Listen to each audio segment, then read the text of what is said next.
So you're on Greatest Superhero of All Time Mountain. And it is just pouring with rain all the time. Like, you're getting a bit down, and then all of a sudden, the sun comes out. You have a few lovely days of sun, you're loving life, and you're ready to continue. Yes, we are. We are going to continue to trek up the sunny side of the mountain of who the greatest superheroes It doesn't mean anything if you don't live in England. But it's been sunny here, and I want to talk about it. Greatest superhero of all time. Go!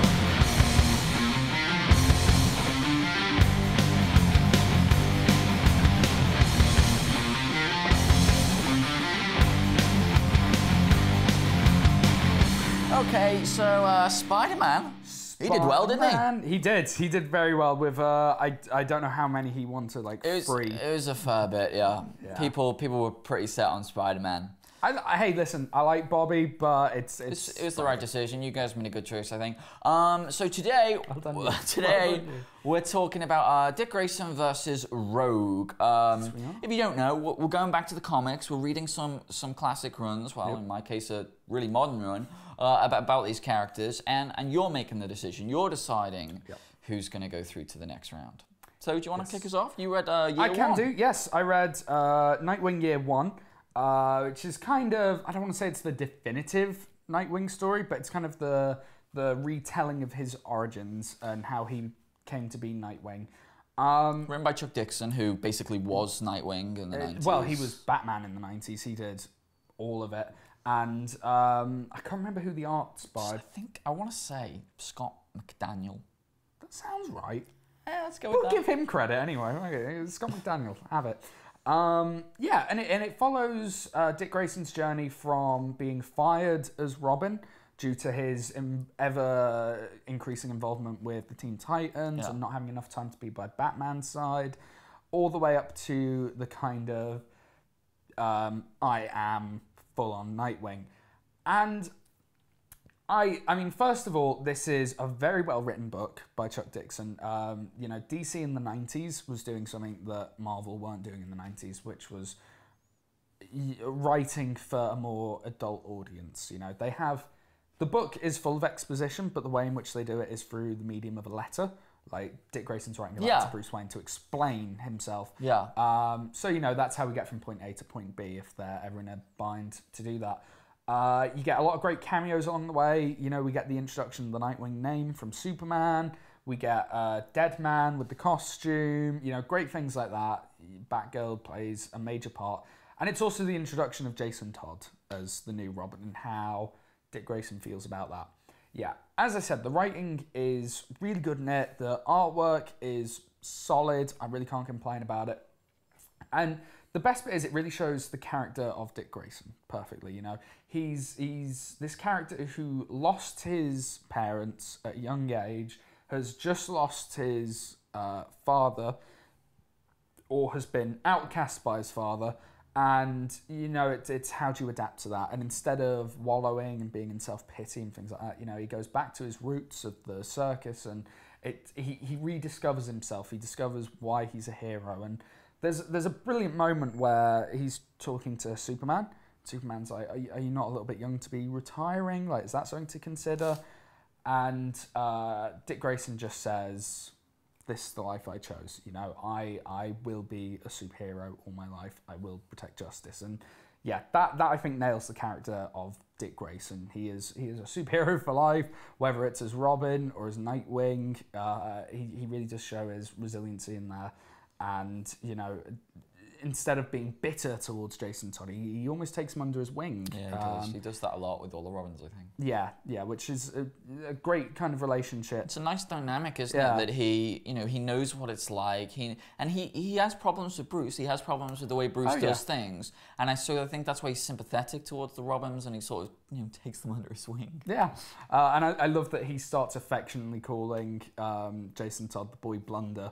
I thought that was really quite cool. But yeah, it's a really good read, actually. I recommend people go and read it, especially if you want the definitive kind of, this is what Dick Grayson is, because Chuck Dixon nailed the character of Dick Grayson. Basically, no one else has written him. Yeah. So we've talked a lot about 90s Rogue. Southern Belle, 90s. Yeah, I mean, Rogue. because it just happens to be the one that we all grew up with, the one that we all know. Even when Alien Jimsicle came on, like that was the one that sort of everyone was familiar with. So I thought what I'd do is I would look at the most modern interpretation of Rogue, and this is Rick Remender and John Cassidy. Is his name John? Cassidy. Is his name John? Yeah, it's John Cassidy. Yeah. Their run of Uncanny Avengers, which is a new team that Captain America puts together because he wants to show that mutant relations and Avenger relations are okay. Everyone can coexist. And he puts Havoc in charge of the team. And Rogue is in the team. So this book, we reviewed the first issue on this show. Yep. I can't remember exactly. I feel like you really didn't like it. I said it was all right. I really didn't like it. It was very little Rogue in that first issue, so I'm hoping much more in the second and third issue specifically focus on her. Yep. Before I get to Rogue, the book itself, it was okay in parts. Some parts were confusing, some parts were good. Does it complete an arc? Because it's only 5 issues long. Does it? The problem they've had with releasing this book is the arc is really the first 4 issues. Oh, so there's one just a little stray. Yeah, and and then the other arc I think is a big arc, so they didn't really know what to do, so they've ended up just dumping 5 in here. If you want to hear our opinions about the Marvel versus other trades, check out the Yesterday show. So Rogue, what I found about Rogue in this, is, and she talks a lot about her past in here, is sort of she originally was a real outcast. She started off Brotherhood of Evil Mutants. No one liked her. None of the X-Men wanted her to be a part of the thing. She had an affair with Magneto at one point. People did not like her, did not want her in the team. Yeah. And Xavier was like, no, she's in the team. And over time... Get over it. Yeah, exactly. Xavier just accepts people. I love that's how he ends arguments. Get over it. Over time, she was accepted. And so now she's really protective over the X-Men, understandably. And so you have a real friction between her and the Scarlet Witch, who she considers at the beginning. House of M, enemy number 1. Yeah, exactly. Also, you get a lot of Rogue in this really creatively using her powers. We always talk about Iceman, how untapped potential, and Rogue is another one.